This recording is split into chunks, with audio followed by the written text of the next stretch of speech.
এখন দেখি ভাউচার কাকে বলে। ভাউচার হচ্ছে ভাউচার লেনদেনে যে প্রমাণপত্র ব্যবহৃত হয় তাকে ভাউচার বলে। কোনো একটা লেনদেন তোমায় কেউ যদি কোনো টাকা দেয় সেটার জন্য যে লিখিত রাখা হয় সেটাকে ভাউচার বলে। 5,000 টাকা পণ্য বিক্রয় বাবদ 5,000 টাকা যদি পাওয়া যায় তাহলে সেটা ভাউচার হবে কেমনে? ভাউচার আবার হচ্ছে দুই প্রকার, debit voucher, credit voucher. Debit ভাউচারটা দেওয়া হয় পণ্য ক্রয়ে এবং বিভিন্ন ব্যয়ের সপক্ষে ডেবিট ভাউচার ব্যবহৃত হয়। পণ্য যখন ক্রয় করব তখন সেটাকে ডেবিট ভাউচার হিসেবে দেখাতে হবে, আর যখন পণ্য বিক্রয় হয় তখন তাকে ক্রেডিট ভাউচার হিসেবে গণ্য করা হয়।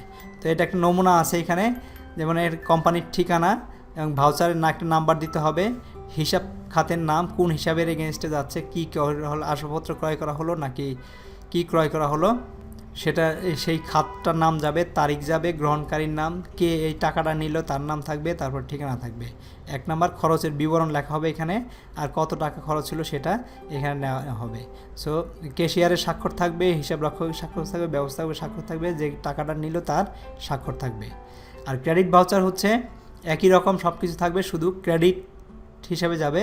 এইখানে আয়ের বিবরণ থাকবে, এখানে খরচের বিবরণ, এখানে আয়ের বিবরণ, কত টাকা আয় হলো, মানে বিক্রয় করা হয়েছিল পণ্য সেই টাকা, এবং গ্রহীতার স্বাক্ষর, ক্যাশিয়ারের স্বাক্ষর সব কিছু দিয়ে আমাদের এরকম ক্রেডিট ভাউচার তৈরি করা হয়।